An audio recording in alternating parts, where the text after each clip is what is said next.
Shalom, shalom, everyone. Today we're going to be discussing Esau, Jacob's brother. I'm hearing that he could either be the Caucasian man or the Arab man. Today, I will show what I found in the scripture for both. So in this part, we have points that we're going to go over. Number 5 is white people are dukes. I keep hearing all around that that's the reason why the white man is Esau, Jacob's brother. And they get that from Genesis 36:15 within the KJV. These were dukes of the sons of Esau, the sons of Eliphaz, the firstborn son of Esau, Duke Taman, Duke Omar, Duke Zepho, and Duke Kenaz.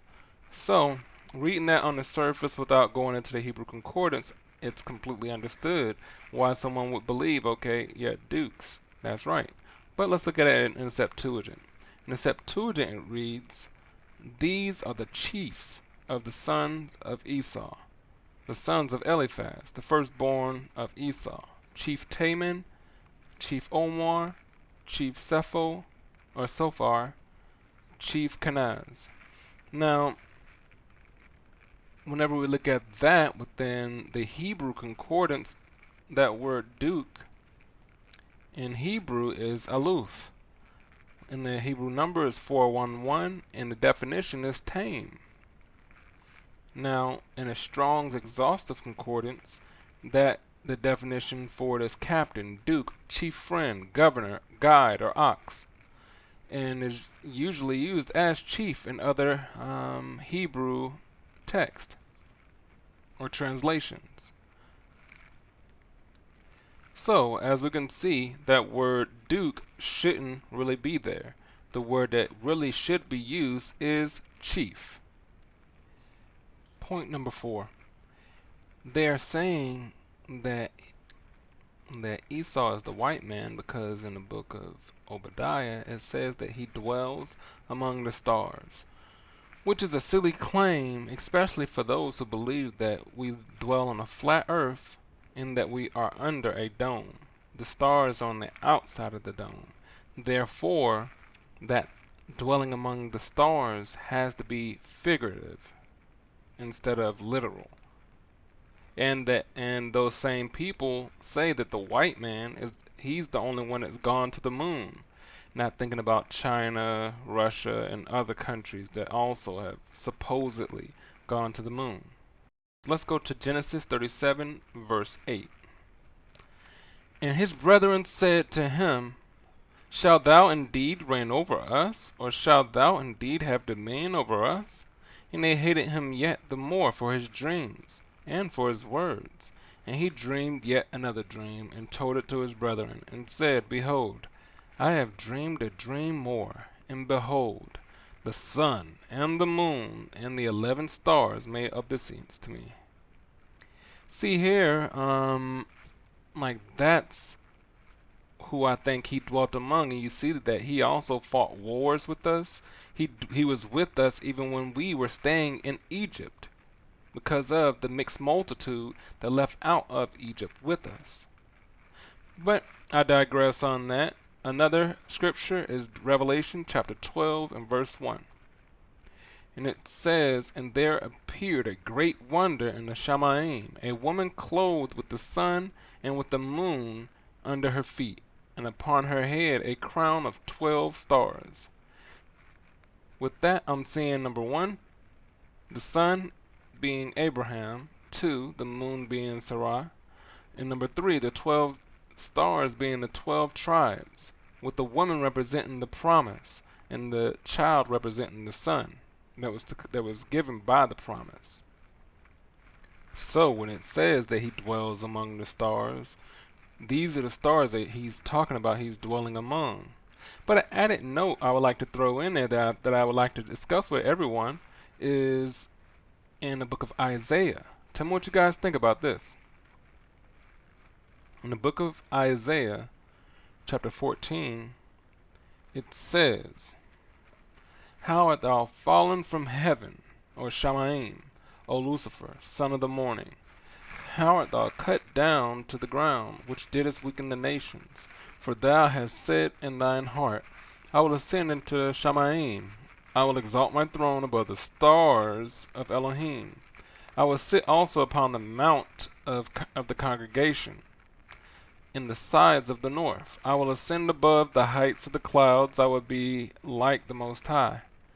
Yet thou shalt be brought down to hell, to the sides of the pit.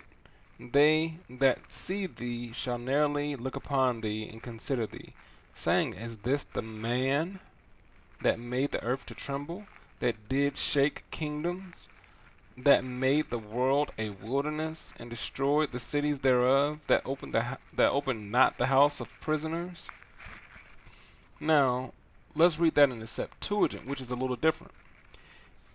Isaiah 14 and verse 12, How has Lucifer, that rose in the morning, fallen from Shamayim? He that sent orders to all the nations is crushed to the earth. But thou saidst in thine heart, I will go up to heaven. I will set my throne above the stars of Shamayim. I will sit on a lofty mountain, on the lofty mountain towards the north. I will go up above the clouds. I will be like the Most High. But now thou shalt go down to hell, even to the foundations of the earth, that they that see thee shall wonder at thee, and say, This is the man that troubled the earth, that made kings to shake, that made the whole world desolate, and destroyed its cities, and loosed not those who were in captivity.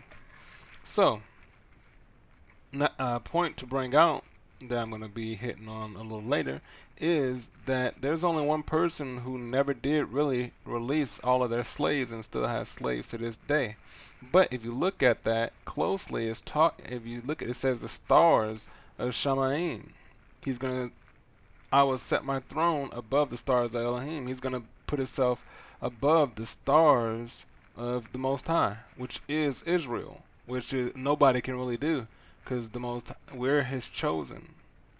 And then it says it's going to put him on a lofty mount. You also see a lofty mount within Obadiah. But let's go to it. Obadiah 1. The vision of Obadiah. Thus saith Yah Elohim concerning Edom. We have heard a rumor from Yah, and an ambassador is sent among the heathen. Arise ye, and let us rise up against her in battle. Behold, I have made thee small among the heathen. Thou art greatly despised. The pride of thine heart have deceived thee. Thou that dwellest in the cleft of the rocks, whose habitation is high, that saith in thy heart, Who shall bring me down to the ground? Though thou exalt thyself as an eagle, and though thou set thy nest among the stars, his dwelling place among the stars, thence will I bring thee down. Thus saith Yah. So we see there, like there seems to be a correlation between Obadiah and Isaiah, seemingly like with Lucifer. Lucifer, his thing was to be above the stars. And he also dwelt in a lofty mountain, or in a high and lifted up mountain. But let's go to the next point. Who else has an eagle as their symbol? Well, that's gotten from the same scripture that we just read, which is Obadiah. We're going to go at verse 3. The pride of thine heart hath deceived thee, thou that dwellest in the cleft of the rocks, whose habitation is high, that saith in thy heart, Who shall bring me down to the ground? Though thou exalt thyself as the eagle, and though thou set thy nest among the stars, thence will I bring thee down, saith Yah. I sort of hit that one in the last point, but they just equate and say that the Hebrews, or that, not the Hebrews, that America has to be Esau because their symbol is the eagle. Not thinking also the Romans' symbol was the eagle, Hitler's symbol was the eagle, the Egyptians' symbol, they have symbols with the eagle, and also Ghana and other countries that are in Africa, they use the eagle as their symbol. But I digress. He loved to eat red or bloody meat. This claim, I think, is also silly just saying, oh, he loves to eat red meat. He wasn't the one that was making the food. Jacob was. Therefore, Jacob would have finished his food prior to, but they say that he hurried Jacob up and he just ate it. But let's go ahead and read what the scripture says. In Genesis 25, verse 30. And Esau said to Jacob, feed me, I pray thee, with that same red pottage, for I am faint. Therefore was his name called Edom. And Jacob said, sell me this day thy birthright. And Esau said, behold, I am at the point to die. What profit shall this birthright do to me? And Jacob said, swear to me this day. And he sware unto him. And he sold his birthright unto Jacob. Then Jacob gave Esau bread and pottage of lentils. And he did eat and drink, and rose up, and went his way. Thus Esau despised his birthright. So, there you can see within verse 34, it definitely says, then Jacob gave Esau bread and pottage, or soup, of lentils. So, with it being red pottage, is not pottage that was made out of blood. Nobody just took an animal, squeezed blood into the food, and then gave it to Esau. It was red pottage of lentils, so it had to be red lentils. And that brings me to point number 2, where they say that Esau was a cunning hunter. And who else do we see that's hunting? That's hunting throughout.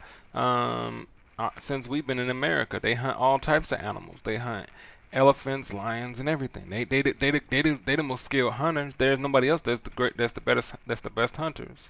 Which reminds me of a book I once read called The Most Dangerous Game, where there was a guy who was skilled in hunting, and he ended up upgrading because the animals weren't I guess exciting enough for him. Therefore he decided to hunt humans, because animals, they would run in a straight line away, which wasn't hard for him. He'll just shoot them and there they go. But humans, they would zigzag, they would hide behind trees, they would hide behind things to make it harder for him. Therefore he liked to hunt humans. Therefore, so just to continue, they don't know that Muslims or the Arabs would hunt slaves. Even to this day, they still have slaves.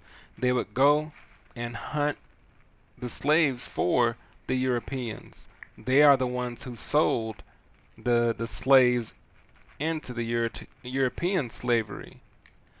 Therefore, the most skilled hunters are those who hunt men and catch them. But let's go to Genesis chapter 25 and 27. This is where they get it from. And the boys grew, and Esau was a cunning hunter, a man of the field, and Jacob was a plain man, dwelling in tents. But one thing that they seem to never really look at is Genesis 10.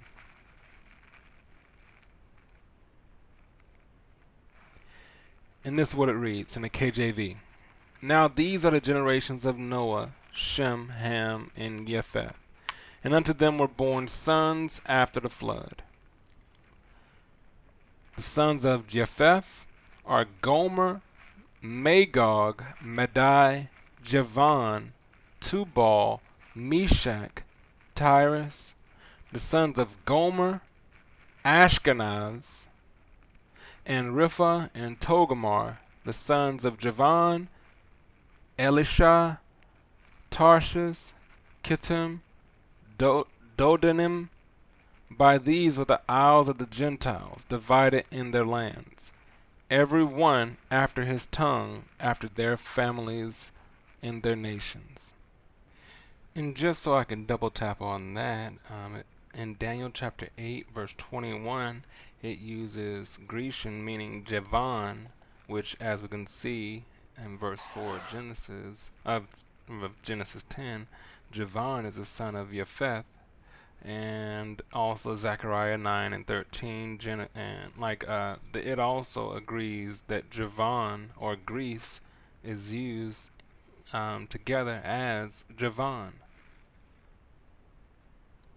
Also, I think it should be noted that in verse 5 it says, "By these were the islands or the isles of the Gentiles divided in their lands." So it's calling these people the Gentiles, which you can see obviously if you read the Brit Hadashah or the New Testament. It calls the people who are centurions or the Romans, the people that are there, Gentiles, and says there's neither Jew nor Greek, Jew nor Greek or Gentile, being a Yavonite or a son of Javon, hence being a son of Japheth, when we know that Esau is a son of Abraham, a son of Shem. So let's continue. And number 1, he was red. And they always bring up this picture of a Caucasian man that's sunburned. Or they'll say, look, who's the only one to get mad? And then he turns red.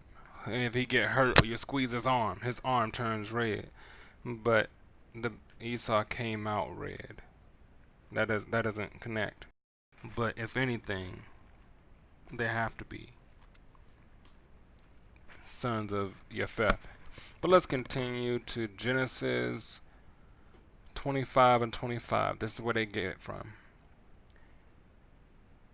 And in Genesis 25 and 25 it reads, "And the first came out red all over, like a hairy garment, and they called his name Esau." And so their claim is, see look, he's hairy and he's red. Who else can be Esau? So when I read this in the Septuagint, it reads it a little different. And it says, "The first came out red, hairy, all over like a skin, and she called his name Esau."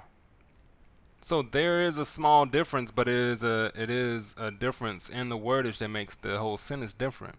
And in Genesis 25 in the KJV, it says that the first one came out red all over, like a hairy garment. But the Septuagint clears it up by saying the first came out red, hairy all over, like a skin. Also, what needs to be cleared up as well is that word red within the Hebrew concordance is ruddy, which you can find in 132 in the Hebrew concordance. The word is pronounced Admonai or Admoni. The definition is red or ruddy. The Strong's Exhaustive Concordance says red or ruddy or reddish, of the hair or of the complexion. But the Zondervan's Bible Dictionary says it is a word used to refer to red or fair complexion, in contrast to the dark skin of the Hebrews. One thing that should always be noted with that is that David and Solomon was also considered ruddy or red, which is the same word that is being used there. Let's look at 1 Samuel 16 and 12. It says, "And he sent and brought him in. Now he was ruddy withal, and of beautiful countenance, and goodly to look to. And Yah said, Arise, anoint him, for this is he." Alright guys, thanks for watching. Hopefully you like this part 1 of this series. And in part 2, I'm going to clear up a few questions that most people ask in relevance to Esau